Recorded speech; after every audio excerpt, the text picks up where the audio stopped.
ছোটবেলায় যদি আপনার অল্প স্বল্প টিভি দেখার অভ্যাস থেকে থাকে না, তাহলে এদেরকে আপনি অবশ্যই চেনেন। ভিটিভিতে বিকেলবেলা ওদের সিরিয়াল দেখে যে কি আনন্দটাই না পেতাম, এগুলো মুখে বলে বোঝানো যাবে না। আর আপনি যদি এদেরকে প্রথমবারের মতো দেখে থাকেন, তাহলে ধরিয়ে নিচ্ছি আপনার বয়স খুবই কম। এগুলোর অনুভূতি যে কতটা রঙিন, এটা কেবল তারাই বুঝতে পারবে যাদের জন্ম 2000 সালের আগে। আর যারা দেখেননি তাদের জন্য বলি, এগুলো আসলে আলিফ লায়লার যুগের গল্প। শুক্রবার সন্ধ্যা 7টা মানেই তখন ছিল আমাদের জন্য একটা ছোটখাটো ঈদের আনন্দের মতো। এগুলো এখনকার ছেলেমেয়েরা কখনোই বুঝবে না। যাই হোক, অনেক কথা বলে ফেললাম। এই ল্যারি, মো আর কার্লি, এদেরকে নিয়েই 2012 সালে সিনেমা বানানো হয়েছিল। সিনেমার নাম দি থ্রি স্টুজেস। অসাধারণ একটা সিনেমা। আগেই ওয়ার্নিং দিয়ে নিচ্ছি, এটা খুব খুব খুব হাসির একটা সিনেমা। হাসতে হাসতে টায়ার্ড হয়ে যাবেন, কথা দিলাম। তাই যথেষ্ট হাসির এনার্জি না থাকলে এই ভিডিওটা এখন দেখবেন না। তাহলে চলুন গল্প শুরু করা যাক। একদিন সকালবেলা হঠাৎ একটা গাড়ি এসে এই এতিমখানার সামনে একটা ব্যাগ ছুঁড়ে ফেলে দিয়ে চলে যায়। এতিমখানার একজন সিস্টার তখন এতিমখানার সামনে দাঁড়িয়েই ছিল, যদিও তার সিস্টার কম ব্রাদার বেশি মনে হয়। যাই হোক, সে কৌতূহলবশত ব্যাগটা খুলতে যায়। তখনই একটা ছোট হাত তার চোখের মধ্যে গুঁতো মারে, আর সে এইভাবে উল্টো হয়ে পড়ে যায়। শব্দ শুনে এতিমখানার আরো একজন সিস্টার বাইরে আসে। সে দেখে দরজার সামনে ছোট্ট কিউট 3টা বাচ্চা বসে আছে। এরাই আমাদের সিনেমার 3 লেজেন্ড। কিছুক্ষণের মধ্যেই এতিমখানার অন্য সিস্টাররাও বাইরে বের হয়ে আসে। এমন 3টা কিউট বাচ্চাকে দেখে তারা খুবই খুশি হয়। তখন প্রত্যেকেই বাচ্চাগুলোকে নিজের কাছে রেখে দিতে চায়। তারপর 10টা বছর কেটে যায়, কিন্তু এখন প্রত্যেকেই বাচ্চাগুলো থেকে মুক্তি চায়। কোনোভাবে এদের অন্য কারো কাছে দিতে পারলেই যেন তারা বাঁচে। তো দুপুরবেলা সিস্টারদের প্রধান, যাকে সবাই মাদার সুপিরিয়র বলে ডাকে, সে বাচ্চাদেরকে আনার জন্য অন্য সিস্টারদেরকে বলে। কিন্তু একটা সিস্টারও সেই 3জনের ধারে কাছেও যেতে রাজি হয় না। তার মানে বুঝতেই পারছেন এরা এতদিনে কি পরিমাণ বিচ্ছু হয়ে গেছে। এদিকে দেখা যায় এরা ব্রাদারের মতো দেখতে সিস্টারটাকে দাঁতের অপারেশনের নাম করে তাকে স্ট্রেচারে বেঁধে তার উপর উল্টাপাল্টা চিকিৎসা চালাচ্ছে। তার অপারেশনের আগে তাকে অজ্ঞান করার জন্য তারা তাকে মাথায় হাতুড়ি দিয়ে বাড়ি দেয়। কিন্তু তখনই মাদার সুপিরিয়র নিজেই তাদেরকে দুপুরের খাবারের জন্য ডাকতে আসে। সিচুয়েশনটা হ্যান্ডেল করার জন্য তারা সেই সিস্টার সহই টেবিলটাকে উল্টো করে দেয় এবং সাথে সাথে নিজেদের অবস্থা পাল্টে একদম ভদ্র বাচ্চার ভং ধরে ফেলে। মাদার সুপিরিয়রের কাছে খাবারের কথা শুনেই তারা 3জন সাথে সাথে দৌড়ে নিচে চলে যায়। খাবারের মাঝেই একজন সিস্টার এসে মাদার সুপিরিয়রকে বলে একটা কাপল আসছে তাদের এতিমখানা থেকে একজন বাচ্চাকে দত্তক নেওয়ার জন্য। এটা শুনেই মাদার সুপিরিয়র বাচ্চাদেরকে তাড়াতাড়ি রেডি করার জন্য বলে। কিন্তু অন্য সিস্টাররা বলে এই 3 বাচ্চা তাদের জীবন অতিষ্ঠ করে রেখেছে, তাই তাদের 3জনকে বাদ রেখে বাকিদেরকে লুকিয়ে রাখলে সেই কাপল হয়তো এই 3জন থেকে অন্তত একজনকে নিয়ে যাবে, তাতেও তাদের যন্ত্রণা কিছুটা হলেও কমবে। কিন্তু মাদার সুপিরিয়র তাদের প্রস্তাবে রাজি হয় না। তখনই সেই ব্রাদারের মতো দেখতে সিস্টারটা এসে তার লাগেজ টাগেজ নিয়ে বলে সে এই এতিমখানা ছেড়েই চলে যাবে। এই 3 বাচ্চার অত্যাচার সে আর নিতে পারবে না। বাধ্য হয়েই মাদার সুপিরিয়র তাদের প্রস্তাবে রাজি হয় এবং সকল বাচ্চাদেরকে লুকিয়ে রেখে শুধু সেই 3জনকেই বাইরে রাখে। কিছুক্ষণ পর সেই কাপল আসে, এদের নাম মিস্টার অ্যান্ড মিসেস হার্টার। তাদের সামনে এই 3জন নর্মাল বাচ্চার অংভং করে সেই কাপলটাকে ইমপ্রেস করার চেষ্টা করতে থাকে। কাপলটা তাদের এই ভংচং দেখে বলতে থাকে কি কিউট বাচ্চা। কিন্তু তখনই লুকিয়ে রাখার পরও কিভাবে যেন একটা বাচ্চা বাইরে চলে আসে। এই বাচ্চাটার নাম টেডি। সিচুয়েশনকে সামাল দিতে মাদার সুপিরিয়র এই 3জনের সাথেই টেডিকে লাইনে দাঁড় করিয়ে দেয়। মিস্টার অ্যান্ড মিসেস হার্টার অনেক চিন্তা ভাবনা করার পর তারা ঠিক করে তারা এই বাচ্চাটাকে নিয়ে যাবে। ওই দেখো, কথা বলতে বলতে এদের সঠিক পরিচয় করিয়ে দেওয়া হয়নি। এই চুল ছোট মোটা বাচ্চাটার নাম কার্লি, কোকড়া চুলওয়ালা সেমিটাকু বাচ্চাটার নাম ল্যারি এবং রাউন্ড কাট চুলওয়ালা এই বাচ্চাটার নাম মো। তো মোকে চয়েস করার পর মো আনন্দে তাদের জড়িয়ে ধরে এবং হার্টার কাপলের সাথে চলে যাওয়ার প্রিপারেশন নেয়। কিন্তু কার্লি, ল্যারি এবং মো তারা নিজেরা একদম 3 ভাইয়ের মতো। আকাম কুকাম যাই করুক না কেন তারা সবসময় একসাথেই থাকে। হুট করে এভাবে আলাদা হয়ে যাচ্ছে দেখে বাকি 2জন খুবই ইমোশনাল হয়ে পড়ে। কিছুক্ষণ নিজেদের ইমোশনাল টাইম পার করে মো এই কাপলটার সাথে গাড়িতে করে চলে যেতে থাকে। গাড়িতে যাওয়ার সময় মিসেস হার্টার মোকে বলে আজ থেকে তুমি আমাদের ছেলে হিসেবে আমাদের জীবনে জন্ম নিলে, তার মানে আজ আমাদের কাছে তোমার জন্মদিন। বলো তুমি তোমার জন্মদিনে কি গিফট চাও। মো তখন মিসেস হার্টারের কানে কানে বলে সে তার বাকি 2 বন্ধুকেও তার সাথে নিয়ে যেতে চায়। কিন্তু মিস্টার অ্যান্ড মিসেস হার্টার তার কথা রাখতে চায় না। মো তাদেরকে অনেক রিকোয়েস্ট করে সে তার একার খাবার 3জনের সাথে ভাগ করে নেবে আর তাদেরকে স্কুলেও ভর্তি করতে হবে না, তবুও তারা যেন বাকি 2 বন্ধুকে তার সাথে নিয়ে যায়। তখন মিস্টার অ্যান্ড মিসেস হার্টার বুঝতে পারে তারা 3জন এতদিন ভাইয়ের মতো ছিল। মোকে একা নিয়ে গিয়ে তারা আসলে তাদেরকে আলাদা করে ফেলছে। এই ব্যাপারটা তাদের খারাপ লাগতে থাকে। তারপর আবার তারা এতিমখানায় ফিরে যায়। কি ভাবছেন বাকি 2জনকেও নিয়ে যাবে? আমিও এটাই ভেবেছিলাম, কিন্তু হয় উল্টা। তারা মৌকে রেখে সেই 4 নম্বর বাচ্চাটা টেডিকে নিয়ে যায়। মৌ চলে গেছে দেখে এতিমখানার সিস্টাররা একটু হাফ ছেড়ে বেঁচেছিল। যাক, অন্তত একটা তো কমছে। তাদের সেই আশা ভরসা একদম ধ্বংস হয়ে গেল। এদিকে সে ফিরে আসায় বাকি দুজন তো খুবই খুশি। তারা জিজ্ঞাসা করে কেন সে ফিরে এলো। সেই তাদেরকে বলে তাদের বাসায় আসলে অনেক কাজ, সেখানে গেলে তারা তাকে দিয়ে সারাদিন কাজই করাবে, তাই সে চলে এসেছে। মানে সে তাদেরকে সত্যি কথাটা বলে না যে সে আসলে তাদেরকে নিতেই ফিরে এসেছিল। তো এইভাবেই এতিমখানার মাঝেই তাদের আরো 25 বছর কেটে যায়। মৌ, লেরি, কার্লি এখন অনেক বড় দামড়া ছেলে হয়ে গেছে। কিন্তু যত বড়ই হোক তাদের অংভং আর শয়তানি কাজ কারবার কিছুই কমেনি। যেমন এখন তাদেরকে এতিমখানার বিল্ডিং এর কিছু মেরামতের কাজ দেওয়া হয়েছে। কিন্তু এই শয়তানগুলা কি করছে, তারা ঘরের ভেতর ঢুকে একটা টেপ রেকর্ডারে কাজ করার সাউন্ড ছেড়ে দিয়ে ওইখানেই একটা বিছানা বানিয়ে ঘুমিয়ে গেছে। বাইরে থেকে সিস্টাররা মনে করছে যেমন শব্দ আসছে ছেলেগুলো হয়তো খুব খুব কাজ করছে। তারপর ব্রাদারের মতো দেখতে সিস্টারটা ভেতরে গিয়ে দেখে এই অবস্থা, যে আসলে তারা ঘুমাচ্ছে। সে রেগে গিয়ে এমনি এক বাড়ি দিয়ে তাদের বিছানার 12টা বাজিয়ে দেয়। তারপর তাদের উপর কতক্ষণ চিল্লাপাল্লা করে। তারপর তাদেরকে এতিমখানার ছাদের উপর ঘন্টাটা ঠিক করতে পাঠায়। তো তারা ছাদে ওঠার জন্য মই আনে। মই দিয়ে মৌ আর লেরি ছাদে ওঠে এবং কার্লিকে পাঠায় একটা অটোমেটিক মেশিনের করাত আনার জন্য। লেরি আর মৌ কাজ করতে করতে নিজেদের মধ্যে সবসময় যেমন করে আর কি তেমন ভাবেই মারামারি শুরু করে দেয়। এদিকে কার্লি তার করাত নিয়ে চলে এসেছে, কিন্তু এক হাতে করাত নিয়ে সে মই বিয়ে উঠতে পারে না। তাই করাতটাকে কোমরে ঝুলিয়ে নিয়ে সে মই বিয়ে উঠতে থাকে। এই পাগল তার করাতটাকে চালু করে রেখেই উপরে উঠতে থাকে। এর ফলে হয় কি, উপরে ওঠার সময় মইয়ের একটা একটা করে স্টেপ কাটতে থাকে। উপরে উঠে গিয়ে তারা একসাথে কাজ করে আর মাঝে মাঝে তাদের নিজেদের স্টাইলে মারামারি করে। এইদিকে আবার এতিমখানায় একজন উকিল এসে মাদার সুপিরিয়রকে জানায় এতিমখানার অনেক ঋণ জমা আছে এবং সেগুলো পরিশোধ করতে না পারলে 30 দিনের মধ্যেই এই এতিমখানাটি বন্ধ করে দিতে হবে। আসলে এই ঋণগুলো পুরোটাই হয়েছে মূলত এই 3 জনের শয়তানি কাজকর্মের কারণে। মাদার সুপিরিয়র ঠিক করে ব্যাপারটা আগে তাদের জানানো উচিত। তাই সে ব্রাদার লাইক সিস্টারটাকে পাঠায় সেই 3 জনকে ডেকে আনতে। সে যখন তাদেরকে ডাকতে আসে সে দেখে তার দিকে একটা হাতুড়ির মাথা উড়ে আসছে। কোনো মতনে নুয়ে গিয়ে সে হাতুড়ির আঘাত থেকে বাঁচে আর হাতুড়িটা পরে গিয়ে একটা বালতিতে। আসলে মৌ লেরিকে হাতুড়ি দিয়ে বাড়ি দিতে যাচ্ছিল, সেই কারণেই হাতুড়ির মাথাটা এভাবে উড়ে আসে। রেগে গিয়ে সিস্টার উপরে উঠতে গিয়ে দেখে মৌয়েরও 12টা বেজে আছে। তখনই আবার লেরি ঘন্টাটা ঠিক করতে গিয়ে ঘন্টাটাই নিচে ফেলে দেয়। ঘন্টা গিয়ে পড়ে একদম সিস্টারের মাথায়। সিস্টার তো ওখানেই বেহুশ। শব্দ শুনে নিচে তাকিয়ে সিস্টারকে বেহুশ দেখে তারাও টাসকি খেয়ে যায়। তার হুঁশ ফিরিয়ে আনার জন্য যেই তারা নিচে নামতে যাবে তখনই ভাঙা মইয়ে পা দিয়ে উল্টে গিয়ে তারা আবার সিস্টারের উপরই পড়ে। কার্লিও তাদের মতো করেই নামার চেষ্টা করতে গিয়ে মইয়ে 2 পা দুদিকে দিয়ে আটকে থাকে। লেরি এবং মৌ তাড়াতাড়ি সিস্টারকে নিয়ে সরে যেতে গিয়ে আবার সিস্টারের মাথায় বাড়ি লাগায়। কার্লিও এদিকে ততক্ষণে ব্যালেন্স করতে না পেরে সরাসরি সিস্টারের উপরে এসে পড়ে। এটাকেই বলে মরার উপর খাড়ার ঘা। এমনি এই মহিলা আধমরা, এখন মনে হয় ফুল মরাই হয়ে যাবে। এখন বুঝতেছি কেন এই মহিলা লাগেজ নিয়ে ছোটবেলা এতিমখানাটাই ছাড়তে চাইছিল। কি ভাবছেন অত্যাচার শেষ? না, সিস্টারের হুঁশ ফিরিয়ে আনার জন্য লেরি বালতি থেকে পানি ছুঁড়ে মারে। কিন্তু এই বালতির মধ্যে কি ছিল মনে আছে? হ্যাঁ, সেই হাতুড়ির মাথাটা। তাই সাথে সাথে সেটা গিয়ে সিস্টারের মুখের উপর পড়ে। তখন লেরি বলে, হে পানিতে কত আয়রন, এত আয়রনওয়ালা পানি আমরা খাই, হাই হাই। বোঝেন অবস্থা। তো অনেক চেষ্টা করার পরেও সিস্টারের জ্ঞান আনতে না পেরে সিস্টারকে রেখেই মাদার সুপিরিয়র সাথে তারা দেখা করতে যায়। কিন্তু এই বদের হাড্ডিগুলো কোথাও গেলেও এত ভদ্রভাবে যায় না। যাওয়ার সময়ও তারা উকিলকে এইভাবে সিস্টারদের উপর ফেলে দিয়ে যায়, কিন্তু তারা সেটা খেয়ালও করে না। তারা পেছন ফিরে দেখে উকিলটা সিস্টারদের উপর গড়াগড়ি খাচ্ছে। তারা বলে উকিল বেটা আমাদের সিস্টারদের সাথে বদমাইশি করছে। তারা 3 জন মিলে তাকে সেই রকম একটা ধুলাই দিতে শুরু করে। এদের মায়ের আবার যেমন তেমন মায়ের না, এদের মায়ের হয় খুবই ইউনিক। এই যেমন তারা ভদ্রলোকের শার্ট উঁচু করে তার বগলের লোম টেনে ছিঁড়ে ফেলে। তখন মাদার সুপিরিয়র এসে তাদেরকে থামায়। তারপরে এতিমখানার সকলকে ডেকে এনে 30 দিনের মধ্যে যে এতিমখানাটা বন্ধ হয়ে যাবে এটার কথা সবাইকে জানায়। তখন এই 3 জন জিজ্ঞাসা করে এতিমখানাটাকে বাঁচাতে হলে কি করতে হবে। উকিল বলে $8,30,000 লাগবে, নইলে এই এতিমখানাটা বাঁচানো যাবে না। তারা 3 জন বলে তারা যে করেই হোক এই 30 দিনের মধ্যেই $8,30,000 তারা উপার্জন করে এনে দেবে। তারপর তারা সকল বাচ্চাদেরকে বিদায় জানিয়ে 3 জনের স্পেশাল একটা সাইকেল নিয়ে বের হয়ে যায় সেই $8,30,000 টাকা জোগাড় করার জন্য।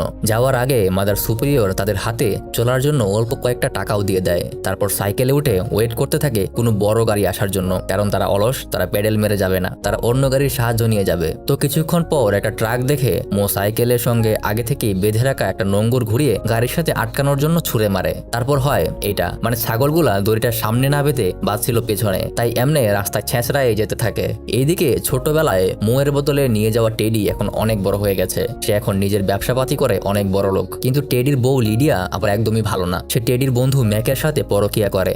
এখন সে ম্যাককে নিয়ে প্ল্যান করছে কিভাবে টেডিকে খুন করে তার টাকা পয়সা নিয়ে ম্যাকের সাথে পালিয়ে যাওয়া যায়। এখন তারা নিজেরা তো সরাসরি খুন করতে পারবে না, তাহলে ধরা পড়ে যাবে, তাই খুনটা অন্য কাউকে দিয়ে করাতে হবে। এদিকে বাসার নিচেই ল্যারি, কার্লি এবং মো ঢোল বাজিয়ে নিজেদের বেকারত্বের কথা মানুষকে জানাচ্ছিল। তারা গলায় একটা লিফলেট ঝুলিয়ে রাস্তায় ঘোষণা দিয়ে বেড়াচ্ছে যে তারা 8,30,000 টাকার জন্য 1 মাস যে কোনো কাজ করতে রাজি আছে। মানে বোঝুন অবস্থা, 1 মাসে 8,30,000 টাকার কাজ মানে কোথায় পাওয়া যায়, আমি নিজে করব। তো যাই হোক, তাদের এই উদ্ভট কর্ম উপর থেকে লিডিয়া আর মেক দেখেই বুঝতে পারে এই তিনজন আসলে মাথা মোটা, বোকা আর গাধা ছাড়া কিছুই না। তারা চিন্তা করে তাহলে এদেরকে দিয়েই তারা লিডিয়ার স্বামী অর্থাৎ টেডিকে খুন করতে পারে। যেই ভাবা সেই কাজ। তারা সাথে সাথে নিচে নামতে থাকে এই তিনজনকে দিয়ে খুনটা করিয়ে নেওয়ার জন্য।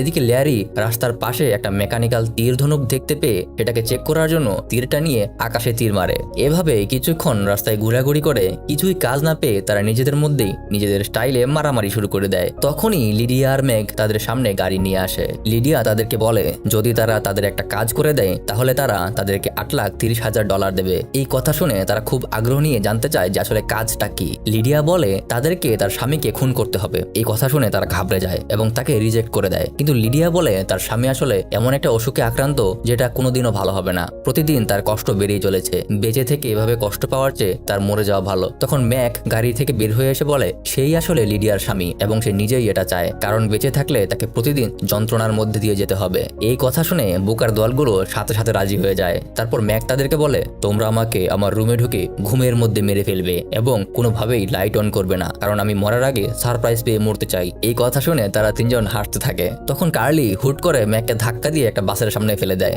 এই বাস থেকে ধাক্কা খেয়ে ম্যাক উড়ে গিয়ে আরেকটা গাড়ির নিচে পড়ে। তারপর চরকির মতো 2 মিনিট ঘুরে আলু ভর্তা হয়ে যখন বের হয়ে আসে তখন তার উপর দিয়ে আরেকটা ছেলে চলে যায়। লোকটার কপাল কতটা খারাপ দেখেন। আবার ঠিক তখনই ল্যারির আকাশে ছুড়ে দেওয়া সেই তীরটা এসে তার পায়ের মধ্যে ঢুকে যায়। এদিকে লিডিয়া তার পরকীয়া প্রেমিকের এই বেহাল দশা দেখে তার তো অবস্থা খারাপ। এমনটা তো সে কখনোই আশা করেনি। সে চিৎকার করে তাদেরকে জিজ্ঞাসা করে তারা এমনটা কেন করলো। কার্লি বলে সে বলেছিল সে সারপ্রাইজ পেতে চায়, তাই তাকে একটু সারপ্রাইজ দিলাম। সে বুঝতে পারে সে ভারী পাগলের পাল্লায় পড়েছে। তাদের থেকে বাঁচার জন্য সে তাড়াতাড়ি গাড়ি নিয়ে চলে যায়। কিন্তু এরা কি আর সহজে পিছু ছাড়ার পাত্র? এতিমখানার সকল সিস্টাররা 25 বছরেও তাদের মানুষ করতে পারে নাই। তারা লিডিয়ার গাড়ির পেছনে ধরে স্লাইড করে তার সাথে বাড়ি চলে আসে। লিডিয়া গাড়ি থেকে নেমেই তাদেরকে দেখে টাসকি খেয়ে যায়। সে জিজ্ঞাসা করে তারা কেন এখানে এসেছে। তারা বলে তাদের 8,30,000 টাকা নেওয়ার জন্য তারা এসেছে। তখনই বাড়ির কেয়ারটেকার বাইরে চলে আসে এবং লিডিয়াকে বলে আপনার স্বামীর বন্ধু মিস্টার ম্যাকের গুরুতর বাস অ্যাক্সিডেন্ট হয়েছে, লোকজন তাকে হাসপাতালে ভর্তি করেছে, সে এখনো বেঁচে আছে, তবে অবস্থা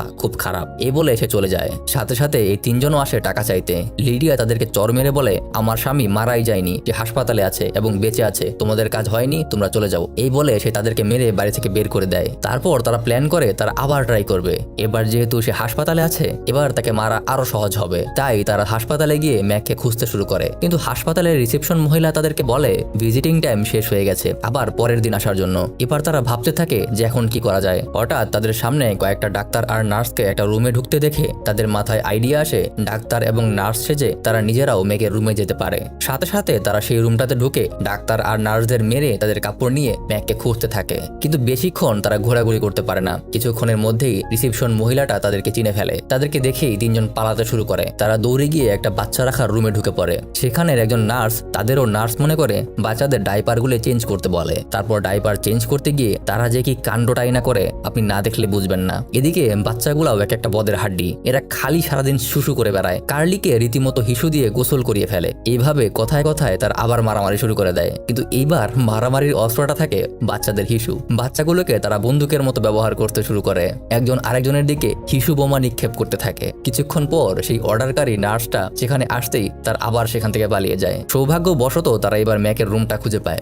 ভেতরে যেন কেউ আসতে না পারে এজন্য দরজা বন্ধ রাখতে মু একটা আস্ত বডি প্লাস্টার করা মানুষকে দরজার সামনে এনে রেখে দেয়। এদিকে ম্যাক এই তিনজনকে দেখেই বুঝতে পারে আজ আর তার রক্ষা নেই। তার কপালে এবার মরণ নিশ্চিত, তাই সে প্লাস্টারের ভেতরেই লুকানোর চেষ্টা করে। কিন্তু এরা তিনজন এটা বুঝে ফেলে। মো তখন কার্লির কাছ থেকে একটা ছোট ডায়নামাইট জ্বালিয়ে সেটা প্লাস্টারের ভেতরে রেখে দেয়। যথারীতি ম্যাকের 12টা বেজে যায়। সে তার কয়লা পোড়া চেহারা নিয়ে নার্স নার্স বলে চিৎকার করতে থাকে। ম্যাক এখনো মরে নাই দেখে মো তাকে বালিশ চাপা দিয়ে মারতে চায়, কিন্তু ম্যাক বলে তাকে আর মারার দরকার নেই, কারণ তার অসুখটা ভালো হয়ে গেছে। তখনই দরজায় কেউ নক করতে থাকে। দেখা যায় রিসেপশন মহিলাটা পুলিশ নিয়ে এসেছে সেই তিনজনকে খুঁজতে। তখন তারা এইভাবে লুকিয়ে ভং ধরে থাকে, কিন্তু শেষ পর্যন্ত ধরাও পড়ে যায়। সাথে সাথে আবার দৌড়ে সেখান থেকে পালাতে থাকে এবং পুলিশও তাদের পিছু করতে থাকে। কিছুক্ষণের মধ্যেই তারা পুলিশকেও নাস্তানাবুদ করে ফেলে। পুলিশের জ্ঞান ফেরানোর জন্য একটা গরম ইস্ত্রি নিয়ে তারা পুলিশকে ইলেকট্রিক শক দেওয়ার চেষ্টা করে। গরম ইস্ত্রির শক খেয়ে পুলিশের বুক একদম পুড়ে ছারখার হয়ে যায়। সে মমির মতো উঠে চিৎকার শুরু করে। তারা তিনজন আবার পালিয়ে যায়। শেষ পর্যন্ত তারা হাসপাতালে ছাদে গিয়ে পৌঁছায়,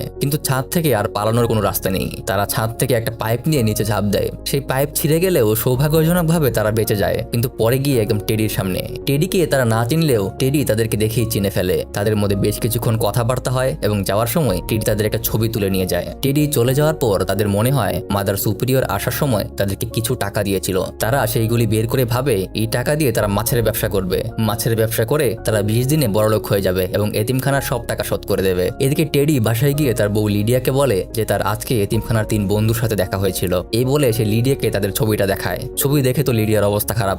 যদি টেডি কিছু জেনে যায় তাহলে তো বিপদ। একে তো সে তারই বন্ধু ম্যাকের সাথে পরকিয়া করে, তার উপর সে তাকে মারারও প্ল্যান করছে। লিডিয়া ভেবাচেকা খেয়ে দাঁড়িয়ে থাকে। এইদিকে তারা তিনজন সরকারি মাছের খামার থেকে মাছ তুলে একটা গল্ফ খেলার মাঠ জুড়ে সেগুলোকে শুকিয়ে শুটকি বানানোর চেষ্টা করছে। কিছুক্ষণ পর মাঠে যখন গল্ফ খেলার লোকেরা আসে তখন তারা তাদেরকে চলে যেতে বলে, কিন্তু তারা যেতে না চাইলে সেখানে পুলিশ আসে। পুলিশও আবার যেন তেন কোনো পুলিশ না, আসে সেই পুলিশটা যার বুকের উপর ইস্ত্রি দিয়ে তারা গরম ছ্যাঁকা দিয়ে এসেছিল।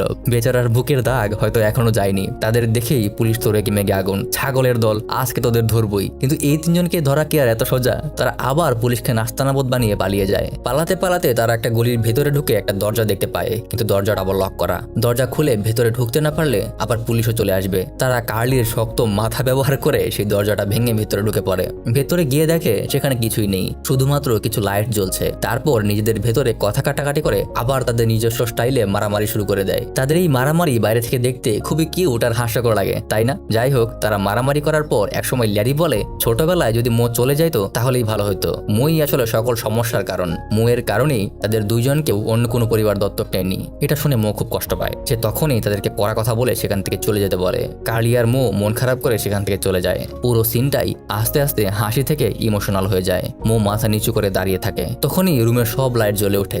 দেখা যায় সে আসলে এতক্ষণ একটা স্টেজে দাঁড়িয়েছিল। তার সামনে ক্যামেরা নিয়ে পুরো একটা সিনেমার টিম বসে আছে। ডিরেক্টর উঠে এসে বলে সে তার রিয়েলিটি টিভি শো এর জন্য এমন কাউকেই খুঁজছিল। মোকে তাদের অনেক ভালো লেগেছে। মো তো অনেক খুশি। এদিকে ল্যারি আর কার্লি ভ্যাগাবন্ডের মতো একটা চিড়িয়াখানায় ঘুরে বেড়াচ্ছিল। সেই চিড়িয়াখানায় আবার ম্যাক আর লিডিয়া তাদেরকে বন্দুক নিয়ে মারতে এসেছিল, কারণ তারা থাকলে তারা যে কোনো সময় টেডির কাছে ধরা পড়ে যেতে পারে, যেহেতু তারা টেডির ছোটবেলার বন্ধু। তারা প্ল্যান করে তারা চিড়িয়াখানার পেছন দিয়ে দেয়াল টপকে ঢুকে চুপি চুপি ল্যারি আর কার্লিকে গুলি করে চলে আসবে। ল্যারি আর কার্লি খুব আনন্দে চিড়িয়াখানার ভেতরে ঘুরছিল।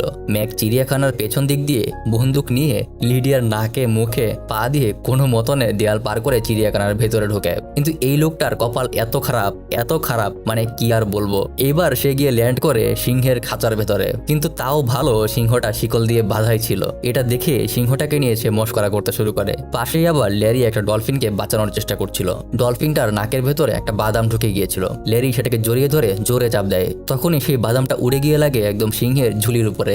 সিংহ তো রেগে আগুন, তার ঝুলির উপরে আঘাত। সে শিকলটা ছিঁড়ে ম্যাককে ধাওয়া করে। আগেই বলেছিলাম এই লোকটার কপাল বেশি ভালো না। সেই দিন রাতের বেলা টেডি লিডিয়ার সাথে বসে টিভি দেখছিল। হঠাৎ সে দেখতে পায় মোকে টিভিতে দেখাচ্ছে। মো একটা বিখ্যাত টিভি রিয়েলিটি শোতে অংশ নিচ্ছে। মোকে দেখে তো টেডি খুবই খুশি হয়। মো এদিকে টিভি শো এর মাঝেও তার স্টাইলে জনগণকে মাইরে দিয়ে বেড়ায়। কিন্তু ল্যারি আর কার্লি মুখে খুব মিস করে। তারা মুখে হারিয়ে গেছে লিখে কিছু লিফলেট বানিয়ে মানুষকে সেগুলো বিলি করতে থাকে। কোথাও মুখে না পেয়ে তারা ভাবে মো হয়তো এতিমখানায় ফিরে গেছে, তাই তারাও এতিমখানায় ফিরে যায়। সেখানে গেলে সিস্টাররা তাদেরকে বলে মো এখন টিভি শোতে কাজ করে। এতিমখানার সিস্টাররাও তার শো নিয়মিত দেখে। তারপর এতিমখানার একটা অসুস্থ বাচ্চাকে সে দেখতে যায়। সেখানে গিয়ে তারা জানতে পারে মূলত তাদের অপকর্মের জন্যই এতিমখানার এত ঋণ হয়ে গেছে।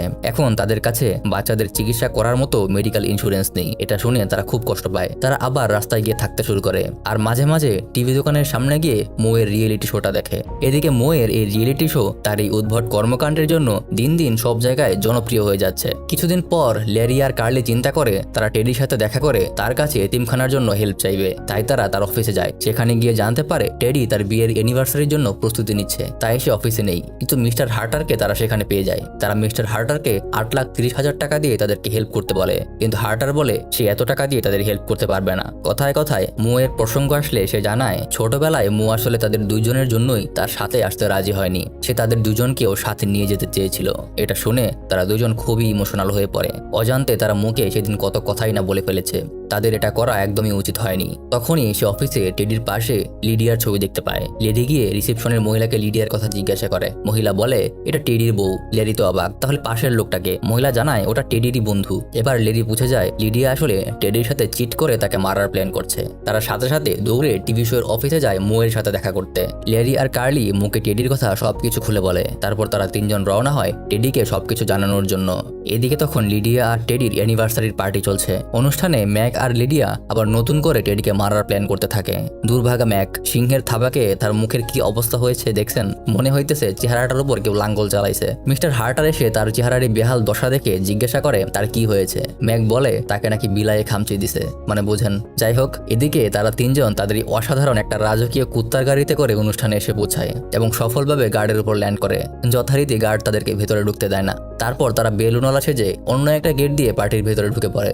সব বেলুনগুলি কার্লির হাতে ধরিয়ে দিয়ে মো আর লেরি টেডিকে খুঁজতে চলে যায়। কার্লিও একটু পর সকল বেলুনগুলো একটা বাচ্চার হাতে ধরিয়ে দেয় আর সেই বাচ্চা বেলুন সহ আকাশে ঘুরে যেতে শুরু করে। মো নিজে টেডিকে খুঁজতে ব্যস্ত থাকলেও লেরি আর কার্লি সবকিছু ভুলে খাওয়া দাওয়া নিয়ে ব্যস্ত হয়ে পড়ে। এটা দেখে মো বিরক্ত হয়ে এসে তাদের সাথে মারামারি শুরু করে দেয়। মো কার্লিকে একটা অ্যাকুরিয়ামে চুপিয়ে রাখে। কার্লির মুখে একটা বড় চিংড়ি মাছ আটকে যায়। এটা দেখে লেরি হাসলে মো সেটাকে লেরির টুনটুন জায়গায় দিয়ে দেয়। লেরি তাড়াতাড়ি সেটাকে বের করে, তারপর উপরে ছুঁড়ে মারে আর সেটা গিয়ে পড়ে লিডিয়ার মুখে। লিডিয়া তাদেরকে দেখেই সে সাথে সাথে ম্যাককে সেটা জানায়। হঠাৎ সবাই খেয়াল করে একটা মেয়ে বেলুন ধরে উপরে আটকে আছে। লেরি সাথে সাথে তাকে বাঁচানোর জন্য একটা বন্দুক নিয়ে আসে এবং প্ল্যান করে গুলি করে বন্দুক ফাটানোর জন্য।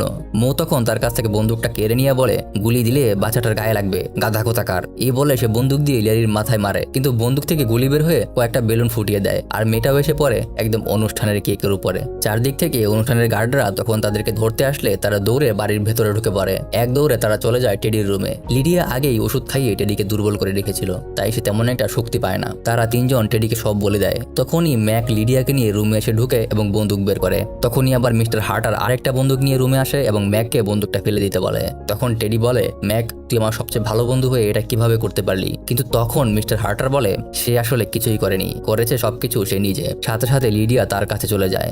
আসলে এতদিন মিস্টার হার্টার লিডিয়াকে দিয়েই সব করাচ্ছিল।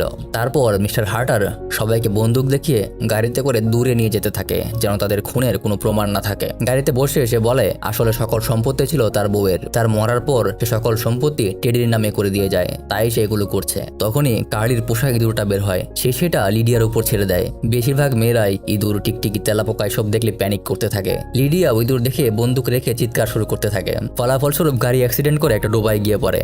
তাদের গাড়ি ডুবে যায়। গাড়ির ভেতরে পানি ঢুকতে শুরু করে। তারা সবাই এক জায়গায় জড়ো হয়ে কোনো মতনে অক্সিজেন নিতে থাকে।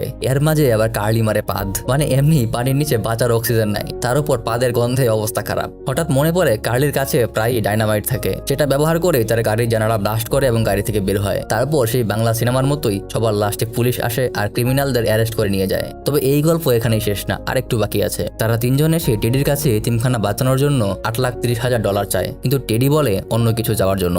এতিমখানার সিস্টাররা তাকে এমন একটা খারাপ বাবার কাছে তুলে দিয়েছিল, তাই সে কিছুতেই এতিমখানাকে সাহায্য করবে না। হতাশ হয়ে তারা তিনজন এতিমখানায় ফিরে যায়। গিয়ে দেখে সবকিছুতে তালা দেওয়া। তারা কিছুক্ষণ মন খারাপ করে দাঁড়িয়ে থাকে। তারপর হঠাৎ পাশ থেকে বাচ্চাদের শব্দ শুনতে পায়। সেখানে গিয়ে তারা দেখে এতিমখানার সকল বাচ্চারা একটা মিনি পার্কের মতো আনন্দ করছে। এখানে একদম নতুন একটা এতিমখানা গড়ে উঠেছে।